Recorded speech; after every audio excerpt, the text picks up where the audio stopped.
দুরুদ ও সালাম যাহারো লাগিয়া, সবুজ গম্বুজ দেখো রে চাহিয়া। ইয়া আইয়ুহাল মুস্তাকনা বিন নূরি জামালিহি, ইয়া কাউসাইন মাহবুব রব্বিল মাশরিকাইনি। ইয়া আইয়ুহাল মুস্তাকনা বিন নূরি জামালিহি, ইয়া কাউসাইন মাহবুব রব্বিল মাশরিকাইনি। আসসালামু আলাইকুম ওয়া রাহমাতুল্লাহি ওয়া বারাকাতুহু। আলহামদুলিল্লাহি রাব্বিল আলামিন ওয়াসসালাতু ওয়াসসালামু আলা রাসূলিহিল আমিন ওয়া আলা আলিহি ওয়া আসহাবিহি আজমাইন। সম্মানিত দর্শক মণ্ডলী, ইসলামিক টিভির নিয়মিত আয়োজন দরসুল হাদিসে আপনাদের সকলকে স্বাগত জানাচ্ছি। আমরা বিগত অনেকগুলো দর্শে হাদিসে জিবরিল নিয়ে আলোচনা করেছি। হাদিসটা যেমন দীর্ঘ, তেমনই ইসলামের মৌলিক বিষয়গুলোর ভিতরে রয়েছে। এই হাদিস নিয়ে আমরা অন্যান্য হাদিসের আলোকে কিছু ব্যাখ্যারও চেষ্টা করেছি। আজকে আমরা এই হাদিসের শেষ অংশটুকু আলোচনা করব। আমরা বিগত দর্শে দেখছিলাম রাসূলুল্লাহ সাল্লাল্লাহু আলাইহি ওয়াসাল্লাম কেয়ামতের আলামতগুলো বর্ণনা করছিলেন। আমরা দুটো আলামত হাদিসে জিবরিলে পেয়েছি। একটা হলো নারী তার মালিক বা মালিকানিকে প্রসব করবে, অর্থাৎ সন্তানেরা অবাধ্য হয়ে যাবে, পিতামাতা বৃদ্ধ হয়ে গেলে তাদের সাথে খারাপ ব্যবহার করবে। আর দ্বিতীয় হলো যে ছাগল চারকরা, উট পালকরা বড় বড় হাই রাইজ বিল্ডিং বানানোর প্রতিযোগিতা করবে। এই বিষয়ক আরও অনেক আলামত রাসূলুল্লাহ সাল্লাল্লাহু আলাইহি ওয়াসাল্লাম বলেছেন। এই প্রাসঙ্গিক দু একটা আলামত আমরা আজকে বলবো। সহিহ বুখারীতে আসছে, এক ব্যক্তি এসে জিজ্ঞাসা করছে, ইয়া রাসূলুল্লাহ মাতা সাআহ, কিয়ামত কখন হবে? রাসূলুল্লাহ সাল্লাল্লাহু আলাইহি ওয়াসাল্লাম বললেন, ইযা যুইয়াতিল আমানাতু ফান্তাজিরুস সাআহ, যখন দেখবে যে আমানত দায়িত্বগুলো সঠিকভাবে পালন করা হচ্ছে না, তখন তুমি কিয়ামতের অপেক্ষা করবে। তখন ওই ব্যক্তি আবার প্রশ্ন করলো যে আমানত নষ্ট হওয়ার মানে কি? তখন রাসূলুল্লাহ সাল্লাল্লাহু আলাইহি ওয়াসাল্লাম ব্যাখ্যা দিলেন সহিহ বুখারীর কিতাবুল ইলমের হাদিস, ইযা উসসিদাল আমরু ইলা গায়রি আহলিহি ফান্তাজিরুস সাআহ, যখন দেখবে সমাজের রাষ্ট্রের দায়িত্বগুলো অযোগ্যদের দেওয়া হচ্ছে, যে কাজের যে যোগ্য নন সেই অযোগ্যকে রাজনৈতিক কারণে, দলীয়করণের কারণে, সামাজিক কারণে, ক্ষমতার কারণে, শক্তির প্রভাবে অযোগ্য লোকেরা দায়িত্ব গ্রহণ করছে। সমাজের দায়িত্ব, শিক্ষার দায়িত্ব, রাজনৈতিক দায়িত্ব, সামাজিক দায়িত্ব, প্রতিষ্ঠানের দায়িত্ব, এই ধরনের সবগুলো এমন লোকে পাচ্ছে যে যার পাওয়ার যোগ্যতা নেই। সবাই বুঝতেছে এই কাজের জন্য যোগ্য নয়, তবুও তাকে দেওয়া হচ্ছে। এই অবস্থা যখন সমাজে এসে যাবে, তখন বুঝবে যে কিয়ামত কাছে এসে গেছে, অর্থাৎ অবক্ষয় একটা ব্যাপক পর্যায়ে চলে গিয়েছে। রাসূলুল্লাহ সাল্লাল্লাহু আলাইহি ওয়াসাল্লাম যে অবক্ষয়ের কথা এর আগে হাদিসে দুটো বললেন, তার সাথে এটা সম্পৃক্ত। এরপরে আমরা দেখেছি অন্য হাদিসে রাসূলুল্লাহ সাল্লাল্লাহু আলাইহি ওয়াসাল্লাম বলেছেন, ইন্না মিন আশরাতিস সাআহ আন ইয়াতাকারাবাজ জামান ওয়া ইয়ানকুসাল ইলম ওয়া তাযহারাল ফিতান। রাসূলুল্লাহ সাল্লাল্লাহু আলাইহি ওয়াসাল্লাম বলছেন, কিয়ামতের আলামতের ভিতরে রয়েছে যে সময় নিকটবর্তী হয়ে যাবে। সময় নিকটবর্তী হবে কিভাবে? দুইভাবে। একটা, যে কাজ করতে 1 মাস 2 মাস 6 মাস 1 বছর লাগতো, সেই কাজ করতে, সেই দূরত্ব পাড়ি দিতে 2 মিনিট 10 মিনিট 1 ঘন্টায়। দেখেন, এটা কিন্তু আমরা বাস্তবে দেখছি। অর্থাৎ আধুনিক বিজ্ঞান প্রযুক্তির মাধ্যমে আমরা যে যন্ত্রপাতি আবিষ্কার করেছি, একদিকে আমরা সময়কে ছোট করে ফেলেছি, অনেক সময়ের কাজ অতি সংক্ষেপে করছি। একটা বিশাল হাই রাইজ বিল্ডিং অল্প সময়ে করে ফেলছি, কয়েক হাজার মাইল অল্প সময়ে পাড়ি দিতে পারছি। এর আরেকটা দিক আছে যে সময় নিকটবর্তী হয়ে যাবে, সময় সংক্ষিপ্ত হয়ে যাবে। আমরা একদিকে সময়কে বাইপাস করছি, আরেকদিকে আমরা আধুনিক সভ্যতায় এত ব্যস্ত, আমাদের অকারণ ইলেকট্রনিক বিভিন্নভাবে আমাদের সময়ে কোনো বরকত নেই, সময় চলে যাচ্ছে, ভালো কাজের প্রোডাকশন হচ্ছে না। আমরা সংসার, জীবন, সাহিত্য, সংস্কৃতি সব জায়গায় শূন্যতা অনুভব করছি। এর আগে যে বড় বড় সাহিত্য, সংস্কৃতি ইত্যাদি ছিল, এগুলো পাচ্ছি না। এরপরে রাসূলুল্লাহ সাল্লাল্লাহু আলাইহি ওয়াসাল্লাম বলছেন যে ইয়ানকুসুল ইলম, জ্ঞান কমে যাবে। জ্ঞান বলতে কি বোঝাচ্ছেন? লক্ষ্য করুন, আধুনিক সভ্যতাকে আমরা বলতে পারি নাট বল্টুল সভ্যতা। এখানে কোনো জ্ঞান শিক্ষা লাগে না, দর্শন পড়া লাগে না, সাহিত্য পড়া লাগে না। এখানে একজন মানুষ এই জন্য দেখবেন ছোট বাচ্চারা এই আধুনিক সভ্যতা বেশি রপ্ত করে। 8, 10, 15, 20 বছরের বাচ্চারা যত দ্রুত ইন্টারনেট, যত দ্রুত কম্পিউটারে ঢুকতে পারে, পূর্ববর্তী জেনারেশন তা পারে না। একজন লোক চাঁদে চলে যাবে, আণবিক বোমা তৈরি করবে, তার জন্য কিন্তু দর্শন, সাহিত্য, শিল্পকলা জানার কোনো প্রয়োজনীয়তা নেই। এই জন্য সত্যিকারের মানবতার যে জ্ঞান, ইবাদত, ধর্মগ্রন্থ, দর্শন, কাব্য, সাহিত্য, এটা কমছে। আর বিলাসমুখী, স্বার্থপরতামুখী যে জ্ঞান মানুষ, আমাদের বর্তমান সভ্যতাটাই স্বার্থপর। এখানে ব্যক্তির স্বার্থ অথবা রাষ্ট্রর অথবা সভ্যতার স্বার্থের জন্য আমরা সকল শক্তিকে নিয়োগ করছি। এক আধুনিক সভ্যতা, ইসলামের হাতে যখন সভ্যতা ছিল, আমরা জানি বিজ্ঞান একসময় ইসলামের হাতে ছিল, তখন মুসলমানরা গবেষণা করতেন চিকিৎসা নিয়ে, কেমিস্ট্রি নিয়ে, ফিজিক্স নিয়ে, ভূগোল নিয়ে, কখনো মারণাস্ত্র নিয়ে গবেষণা করেননি। এখন বর্তমানে বিজ্ঞানের মানুষের মানব সম্পদ ব্যয় হচ্ছে 12 আনা, 14 আনা বা 15 আনা বিজ্ঞান মারণাস্ত্র আবিষ্কারে। আমি একাই সব মারণাস্ত্র আবিষ্কার করব, কাউকে আবিষ্কার করতে দেব না, অর্জন করতে দেব না। এই হলো আধুনিক সভ্যতা। যে অস্ত্রের জন্য যে পরিমাণ সম্পদ ব্যয় হচ্ছে মানুষের রোগ ব্যাধি কমানোর জন্য, চিকিৎসার জন্য, তার শতভাগের 1 ভাগ ব্যয় হচ্ছে না। এই জন্যই সত্যিকারের মানবিক জ্ঞান, ধর্মের জ্ঞান, আল্লাহর ভয়ের জ্ঞান, এগুলো মানুষের ভিতর কমছে। অন্য হাদিসে, এই হাদিসে রাসূলুল্লাহ সাল্লাল্লাহু আলাইহি ওয়াসাল্লাম আরবদের ভিতরে যে বাড়ি বানানোর প্রতিযোগিতা আসবে বলেছেন। এই রকম কয়েকটা মজার আলামতের কথা আমরা হাদিসে পাই। আজ থেকে 20 বছর আগে বুঝতাম না, কেউ বুঝতো না, কিন্তু এখন বুঝতে পারছি। একটা হাদিসে রাসূলুল্লাহ সাল্লাল্লাহু আলাইহি ওয়াসাল্লাম বলছেন, হাদিসটা সহিহ, লা তাকুমুস সাআ হাত্তা তাজুলাল জিবালু আন আমাকিনিহা। হাদিসটা 1000 বছর আগে, 1500 বছর আগের থেকে হাদিসে রয়েছে। আলেমরা লিখেছেন, কিছু বুঝে পাননি, বলেছেন শুধু। এর অর্থ, যতদিন না পাহাড়গুলো তার স্থান থেকে সরে যাবে, তার আগে কিয়ামত আসবে না। কিয়ামতের আগে একটা সময় আসবে যখন পাহাড়গুলো তার স্থান থেকে সরে যাবে। পাহাড় কি করে সরবে? আলেমরাও বুঝতেন না, আমরাও বুঝতাম না। আমরাও 20 বছর আগে বুঝিনি, তখন এটা ছিল না। এখন মক্কায় গেলে, সৌদি আরবে গেলে বোঝা যায় যে পাহাড় আসলেই সরেছে কিয়ামত কাছে। গত 10 বছরে মক্কা শরীফের পাহাড়গুলোও নেই, কেটে কেটে কেটে কেটে কেটে কেটে নিচে গর্ত করে সেখানে নতুন বিল্ডিং হয়ে গেছে। ঠিক আধুনিক বিজ্ঞান পাহাড়গুলোকে সরানোর প্রযুক্তি দিয়েছে। এটা শুধু মক্কার কথা বলছি না, সারা বিশ্বে বিভিন্ন জায়গায় ডিনামাইট দিয়ে, প্রযুক্তি দিয়ে পাহাড়গুলোকে তার স্থান থেকে সরিয়ে ফেলা হয়েছে, যেটা রাসূলুল্লাহ সাল্লাল্লাহু আলাইহি ওয়াসাল্লামের সময়ে কল্পনাও করা যেত না। লক্ষ্য করুন, রাসূলুল্লাহ সাল্লাল্লাহু আলাইহি ওয়াসাল্লাম যে ওহী ছাড়া বলতেন না, ওই সময় কেউ কল্পনাও করতে পারতো না সাধারণ জ্ঞান দিয়ে যে পাহাড়গুলো সরে যাবে, ডিনামাইট আসবে, বিভিন্ন বিস্ফোরক আসবে, এমন প্রযুক্তি আসবে যে মানুষ পাহাড়গুলো সরিয়ে স্থান থেকে নিয়ে যাবে।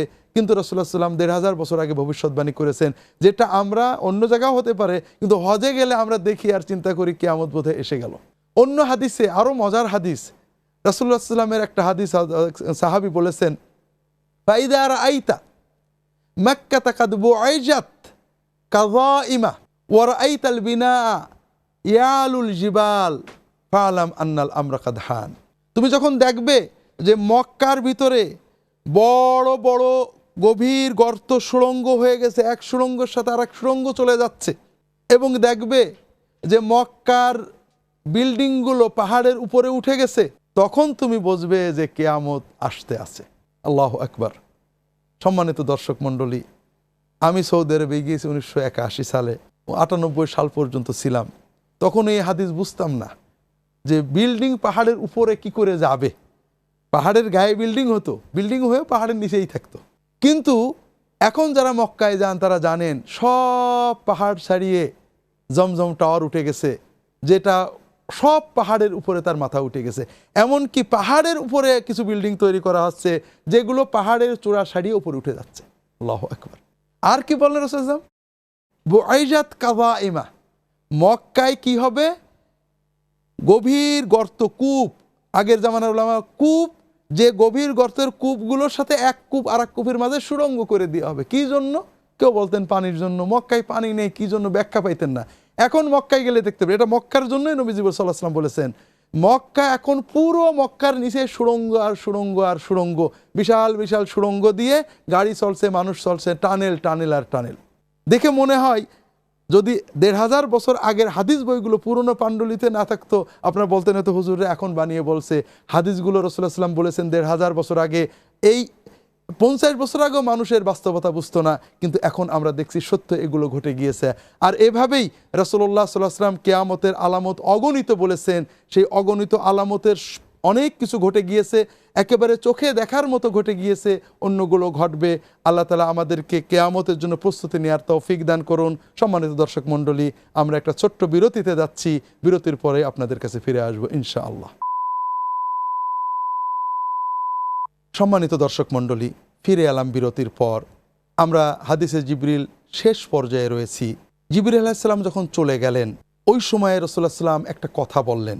কিয়ামতের আলামত বলার পরে তিনি কথা বললেন, ফি খামসিম মিনাল গাইবি লা ইয়ালামুহুন্না ইল্লাল্লাহ। গায়েবের বিষয় 5টা আল্লাহ ছাড়া কেউ জানেন না। এরপরে সূরা আহজাবের শেষ আয়াত তিনি তেলাওয়াত করলেন। কিয়ামতের এলেম আল্লাহর কাছে, বৃষ্টির এলেম আল্লাহর কাছে, মানুষের জরায়িত কি রয়েছে এর বিস্তারিত এলেম আল্লাহর কাছে, মানুষ ভবিষ্যতে কি উপার্জন করবে অর্থাৎ ভবিষ্যতের জ্ঞান আল্লাহর কাছে, কোথায় মরবে, কি উপার্জন করবে, কি খাবে, কি কর্ম করবে আল্লাহ জানেন। রাসূলুল্লাহ সাল্লাম বললেন আল্লাহ ছাড়া কেউ জানেন না। এখানেও আমরা অনেক বিভ্রান্তিতে ভুগি। আমরা মনে করি যে রাসূলুল্লাহ সাল্লাল্লাহু আলাইহি ওয়াসাল্লাম যদি গায়েবের সব খবর না জানেন তাহলে বোধহয় তার মর্যাদা কমে গেল। এজন্য আমরা সমাজে আল্লাহর কোরআনে অগণিত বার বলেছেন যে আপনি বলে দেন আমি গায়েব জানি না। হাদিস শরীফে রাসূলুল্লাহ সাল্লাল্লাহু আলাইহি ওয়াসাল্লাম অগণিত বার বলেছেন আমি গায়েব জানি না। এর বিনিময়ে, এর বিপরীতে একবারও বলেননি আমি গায়েবের সব কথা জানি। তিনি অগণিত গায়েব জানতেন, আল্লাহ যেগুলো শিখিয়েছেন, কিন্তু সব গায়েব, সম্পূর্ণ গায়েব, অলৌকিক কথা, ভবিষ্যতের কথা তিনি আল্লাহ তাকে জানাননি, তিনি জানতেন না। এটাতে কোরআন এবং হাদিসে বারবার বলা হয়েছে। কিন্তু আমরা কোরআন হাদিসের স্পষ্ট কথার বিপরীতে বিভিন্ন ছোট ছোট কথাকে দলিল করে আমরা বলতে চাই, যে আমরা মনে করি, হয়তো অনেক নিয়েতেই মনে করি যে এই জ্ঞান থাকলে তার বোধহয় অলৌকিকত্ব প্রমাণ হবে। আসলে এটা একটা কুসংস্কার। অলৌকিকত্ব আসলে কোনো মর্যাদার মাপকাঠি নয়। অলৌকিকত্ব আল্লাহ দেন নবী রসুলদের, যার যখন যেটা প্রয়োজন। মর্যাদা হলো আল্লাহর মর্যাদায় আর তার কর্ম দাওয়াতে, তার দ্বীনের প্রসারে। অলৌকিকত্বর প্রমাণ করার জন্যই খ্রিস্টানগণ বাইবেলের ইনজিল শরীফের আয়াত বিকৃত করছিল ঈসা মসিহকে গায়েব জানে মনে করে। মার্ক লিখিত সুসমাচারে আসছে, ঈসা মসিহ বলছেন কিয়ামতের কথা কেউ জানে না, কোনো মানুষ জানে না, ফেরেশতাও না, ঈসা মসিহও জানে না, শুধু আল্লাহ জানে। মথি লিখিত সুসমাচারে এই কথাটাতে আমি জানি নে, ঈসা মসিহ জানে, এটা মুছে ফেলেছে যে ঈসা মসিহ গায়েব জানতেন প্রমাণ করার জন্য। পরবর্তীতে আপনারা যদি অথরাইজ ভার্সনের বাইবেল দেখেন তাহলে দেখবেন এটা নেই, কিন্তু দ্য রিভাইজড এডিশনে দেখবেন ওর ভিতরে আবার এখন বর্তমানে ঢুকানো হয়েছে। তো যাই হোক, এই ধরনের দুর্বল ইমান বা কুসংস্কার মানুষের থাকতে পারে। একটা হাদিস আসছে সিরাত ইবনে হিশামে, হযরত ইবনে হাজার আসকালানী হাদিসটাকে সহিহ বলেছেন। মাহমুদ বিন লাবিদ একজন সাহাবী, তিনি বলছেন একবার রাসূলুল্লাহ সাল্লাল্লাহু আলাইহি ওয়াসাল্লামের একটা উট হারিয়ে গেল। রাসূলুল্লাহ সাল্লাল্লাহু আলাইহি ওয়াসাল্লাম উটটা খুঁজতে বললেন। একজন বেদুইন নতুন মুসলমান হতে আসছে, সে বলছে ইন্না মুহাম্মাদান ইয়াজামু আন্নাহু নাবিয়্যুন আন্নাহু ইয়াতি খাবরুস সামা ওয়া লা ইয়ারফু আইনা নাকাতাহু। মুহাম্মদ বলেন তিনি নবী, তিনি আসমানের খবর সব বলেন, আর তার উটটা কোথায় আছে বলতে পারে না, এ আবার কেমন কথা। তখন রাসূলুল্লাহ সাল্লাল্লাহু আলাইহি ওয়াসাল্লাম আসলেন মসজিদে। ইন্না রিজালান ইয়াকুলুনা কাযা, কিছু কিছু বলে যে মুহাম্মদ সাল্লাল্লাহু আলাইহি ওয়াসাল্লাম তিনি আসমানের খবর দেন, তিনি নবুয়াত বলেন, 7 আসমানের উপরে কথা বলেন, আর তার উটটা কোথায় বলতে পারেন না, এ আবার কেমন নবী। ওয়াল্লাহি ওয়া ইন্নী লারাসূলুল্লাহ ওয়া লা আ'লামু ইল্লা মা আল্লামানিল্লাহ। আমি আল্লাহ রসুল আল্লাহর কসম করে বলছি, আল্লাহ যেটুক আমার জানান এর বাইরে আমি কিছুই জানি না। এখন আল্লাহ আমাকে জানালেন, আমি আগে জানতাম না আমার উটটা কোথায়, আল্লাহ আমাকে জানালেন যে আমার উটটা অমং জঙ্গলে একটা গাছে আটকে গেছে, তোমরা যে উটটা নিয়ে এসো। আল্লাহু আকবার। আর এটা কেন আমরা একটু চিন্তা করলে বুঝতে পারবো কোরআন কেন এই ব্যাপারে ইনসিস্ট করছে। কারণ গায়েবের জ্ঞান জানাটা হলো রুবুবিয়ত, আল্লাহ প্রতিপালক। তিনি যদি সব কিছু না জানেন তাহলে আমাদের প্রতিপালন করবেন কি করে, কার কোন কষ্ট দুঃখ ভালো মন্দ অতীত বর্তমান।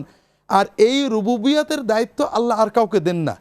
নবী রসুলকে এটা দিলে তাদের দায়িত্ব বেড়ে যেত, তাদের ঝঞ্ঝাট বেড়ে যেত, তাদের বোঝা বেড়ে যেত। এই জন্য আল্লাহ তাদেরকে এটা থেকে মুক্ত রেখেছেন। এটা রুবুবিয়ত, আল্লাহ তো রুবুবিয়ত, রব হিসেবে প্রতিপালক হিসেবে দায়িত্ব পালন করতে আর কোনো সাহায্যকারী লাগে না। কাজে অন্যদেরকে এই জ্ঞান কেন দিতে যাবেন অকারণে। সামগ্রিক অনন্ত অসীম গায়েবের জ্ঞান আল্লাহ কাউকে দেন না, প্রয়োজন হয় না। অন্য কাউকে দেওয়া মানে তাকে বোঝা বাড়ানো। দ্বিতীয় কথা হলো ভাইরা, আমরা একটু সহজে বোঝার চেষ্টা করি। অন্যান্য সকল ধর্মে নবীরা এসেছিলেন তাওহীদের জন্য, এক আল্লাহর ইবাদত করার জন্য, দাওয়াত দিয়েছেন এই তাওহীদের। কিন্তু তাদের ইন্তেকালের পরে, তাদের তিরোধানের পরে তাদের উম্মতেরাই তাদেরকে দিয়ে শরিক করেছে। আমরা খ্রিস্ট ধর্মে দেখি এখনও ইনজিল শরীফ বলতে যেটা বোঝায়, এখানে বারবার যীশুখ্রিস্ট বলেছেন যে আমার কিছু ক্ষমতা নেই, আমি তোমাদের মুক্তি দিতে পারবো না, আমার ইচ্ছায় কিছু হবে না, একমাত্র আল্লাহকে ডাকো। কিন্তু বিভিন্ন রকমের অপব্যাখ্যা দিয়ে খ্রিস্টানরা ঈসা মসিহকে আল্লাহর একজাত পুত্র, একক পুত্র, তার অনলি বিগটেন সান, তিনি ঈশ্বরের জাতের অংশ, তিনি গায়েব জানতেন ইত্যাদি ব্যাখ্যা দিয়ে তার ইবাদত করে, তার কাছে চায়, তার কাছে প্রার্থনা করে, আল্লাহর কাছে না, যিশুর কাছে প্রার্থনা করে। এই যে শিরিক, শিরিকের মূল কারণ হলো নবী রসুল নেককার বান্দাদের ব্যাপারে অতিভক্তি। তাদের ভিতরে অলৌকিকত্ব আছে, তাদের ভিতরে গায়েবের এলেম আছে, তাদের ভিতরে রুবুবিয়াতের এলেম বা ক্ষমতা আছে, এইটা চিন্তা করলেই শিরিক হয়। এই জন্যই খ্রিস্টান ভাইরা বা অন্য ধর্মের অনুসারীরা তাদের নবী রসুলকে ভক্তি করেন, বিশ্বাস করেন তিনি তরাই নেবেন, কিন্তু তার অনুসরণ করেন না। কোনো মাসিহি, কোনো খ্রিস্টান, কোনো ঈসাই কখনোই কল্পনা করে না ঈসা মসিহ যেমন করে তাহাজ্জুদ পড়তেন, এখনও ইনজিল শরীফে আছে, আমাদের ওরকম তাহাজ্জুদ পড়তে হবে, নামাজ পড়তে হবে, সেজদা দিয়ে দিয়ে নামাজ পড়তে হবে, কখনো কল্পনা করে না। তারা জানে আমরা তাকে বিশ্বাস করবো ত্রাণকর্তা হিসেবে, তিনি মুক্তি দিয়ে দেবেন। কিন্তু আমাদের ধর্মে, এবং এটাই বাস্তবতা, নাজাতের একমাত্র পথ ইত্তেবায়ে রাসূল, কুল ইন কুনতুম তুহিব্বুনাল্লাহ ফাত্তাবিউনি, তোমরা যদি আল্লাহর ভালোবেসে থাকো আমার ইত্তেবা করো। অর্থাৎ রাসূলুল্লাহ সাল্লাল্লাহু আলাইহি ওয়াসাল্লামের ইত্তেবা ছাড়া নাজাতের কোনো পথ নেই। তাকে ভালোবাসতে হবে, ভক্তি করতে হবে, শ্রদ্ধা করতে হবে, ইত্তেবা করতে হবে, অনুসরণ করতে হবে। এখন অনুসরণ যদি আমরা করতে চাই, আমরা যদি মনে করি তিনি অলৌকিক সত্তা, তিনি মানব সত্তা না, তিনি অনেক অলৌকিক ক্ষমতা, তিনি মাটির তৈরি নন, তিনি সব গায়েব জানতেন, তাহলে তার অনুসরণ করা কঠিন হয়ে যায়। তিনি তো পারবেনই, তিনি তো অলৌকিক, আমরা তো আর তার মতো হতে পারবো না। আর যখন আমরা বুঝবো তিনি আমাদের মতোই মানুষ, আল্লাহ তাআলা তাকে নবুয়ত দিয়েছিলেন, রিসালা অনেক কিছু দিয়েছেন, কিন্তু প্রকৃতিতে তিনি আমাদের মতোই ছিলেন, তারপরেও তিনি পা ফুলিয়ে তাহাজ্জুদ পড়েছেন, রাতের পর রাত কেঁদেছেন, পেটে পাথর রেখে আল্লাহর দিন প্রচার করেছেন, ক্ষুধায় কষ্ট করেছেন, অবদমিত হননি, সন্তান মৃত্যুবরণ করেছে, অবদমিত হননি, তিনি পাথর দিয়ে তার গায়ে রক্ত বের করে দেওয়া হয়েছে, তবুও তিনি তার শত্রুদের জন্য দোয়া করেছেন, আল্লাহুম্মা ইন্না কওমি লা ইয়ারিফুনানি, আল্লাহ আমার কওম আমাকে চেনেনি তাই মেরেছে, তাদের উপর গজব দিও না। পাথর তায়েফে মারা হয়েছে, পাহাড়ের ফেরেশতা আসছেন যে ইয়া রাসূলুল্লাহ আপনি অনুমতি দিলে আপনার অত্যাচারকারীদের উপর আমি পাহাড় উল্টে দেব। তিনি বলেছেন না, ওদেরকে ক্ষমা করে দাও, হয়তো ওদের সন্তানদেরকে মুসলমান হবে। এই ধৈর্য, এই ত্যাগ, এই ইবাদত তিনি মানুষে করতে পেরেছেন, আমি পারবো না কেন? আমার ভিতরে অনুকরণের জজবা আসবে। আর এজন্যই কোরআন এবং হাদিসে রাসূলুল্লাহ সাল্লাল্লাহু আলাইহি ওয়াসাল্লামের মনুষ্যত্ব, তিনি গায়েব জানেন না, তিনি মানুষ, অন্যান্য মানুষের মতো মানুষ, এই বিষয়টা অত্যন্ত গুরুত্ব দেওয়া হয়েছে।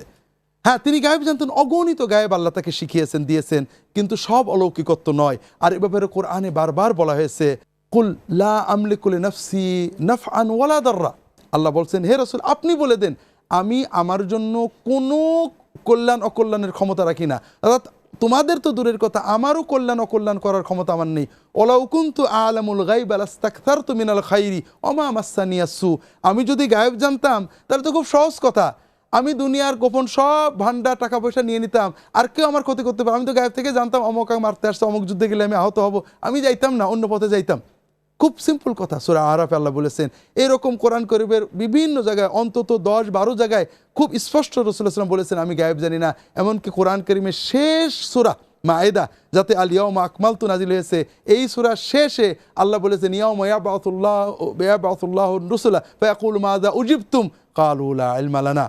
আল্লাহ সূরা মায়েদায়, কোরআনের শেষ সূরা মায়েদার শেষে আল্লাহ বলছেন কিয়ামতের দিন আল্লাহ নবীদের তুলে বলবেন যে তোমাদেরকে কি কথা বলা হয়েছিল, তোমাদের প্রতি কি আচরণ করা হয়েছিল। তারা বলবেন লা ইলমা লানা, আমরা তো চলে আসার পরে কি হয়েছে জানি না, আমাদের কোনো জ্ঞান নেই। ইন্নাকা আনতা আল্লামুল গুয়ুব, আপনি তো সব গায়েব জানেন। কারণ এই রুবুবিয়াত উলুহিয়াতের সম্পূর্ণ ক্ষমতা দায়িত্ব আল্লাহর। নবী রাসূলগণ তাদের ওহী অনুযায়ী হেদায়েত করেছেন, ওহীর আলোকে নবীজি আমাদের অগণিত ভবিষ্যৎবাণী করেছেন, যেটা আমরা দেখলাম, এ সবই আল্লাহ তাকে দিয়েছেন। কিন্তু তাকে আলিমুল গায়েব বলা, এটা আল্লাহ তাআলা বলতে বলেননি, নিষেধ করেছেন, বারবার বলেছেন। আল্লাহ তাআলা আমাদেরকে সঠিক জ্ঞান দান করুন, আমিন। ওমা তৌফিক ইল্লা বিল্লাহ। আল্লাহুম্মা সাল্লি আলা মুহাম্মাদিন নবিয়্যিল উম্মি ওয়া আলা আলিহি ওয়া আসহাবিহি আজমাইন। আসসালামু আলাইকুম ওয়া রাহমাতুল্লাহি ওয়া বারাকাতুহু। وصل على اسم محمد في الأسماء وصل على نفس محمد في النفوس وصل على اسم محمد في الأسماء وصل على نفس محمد في النفوس